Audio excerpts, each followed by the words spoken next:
CPIM শাসনকালে ত্রিপুরা জনজাতি অধ্যুষিত অঞ্চলগুলিতে মৌলিক চাহিদার ঘাটতি ছিল চরম পর্যায়ে। রাস্তাঘাট, শিক্ষা ব্যবস্থা, বিশুদ্ধ পানীয় জল, কর্মসংস্থান সহ একাধিক গুরুত্বপূর্ণ পরিষেবা থেকে দীর্ঘদিন বঞ্চিত ছিলেন এইসব এলাকার মানুষজন। এক কথায় জনজাতিদের নিয়ে ভোটের রাজনীতি করেছে সিপিআইএম। মুঙ্গিয়াকামি আটি ব্লকের অন্তর্গত তুইকর্মা এডিসি ভিলেজে তীর্থমণি রিয়াং পাড়া পরিদর্শনে গিয়ে এমনটাই জানিয়েছেন জনজাতি কল্যাণ দপ্তরের মন্ত্রী বিকাশ দেববর্মা।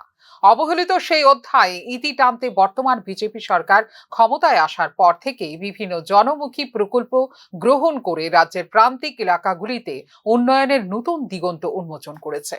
রাজ্য সরকারের এই উদ্যোগে একাধিক প্রকল্প বাস্তবায়নের মাধ্যমে পানীয় জল, অবকাঠামো, অঙ্গনওয়াড়ি কেন্দ্র, শিক্ষার সুযোগ, রাস্তাঘাটের উন্নয়ন সহ বিভিন্ন মৌলিক চাহিদা পূরণে যথেষ্ট অগ্রগতি হয়েছে বলে জানিয়েছেন মন্ত্রী বিকাশ দেববর্মা।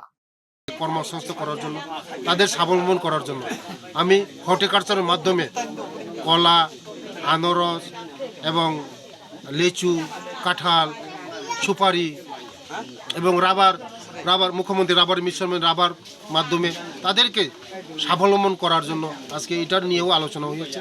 আগামী দিন আমাদের জনজাতিরা এই ৩৫ বছর যারা সিপিএমরা দীর্ঘ রাজনীতি করেছে, ভোটের রাজনীতি করেছে, বিশেষ করে জনজাতিদেরকে ঠকিয়েছে, এই যে আমাদের জনজাতিরা পিছিয়ে পড়া, তাদেরকে ডেভেলপমেন্ট করার জন্য, তাদেরকে উঠার জন্য আজকে আমাদের রাজ্যের জনপ্রিয় মুখ্যমন্ত্রীও চেষ্টা করেছে জনজাতিকে আরও এগিয়ে নেওয়ার জন্য।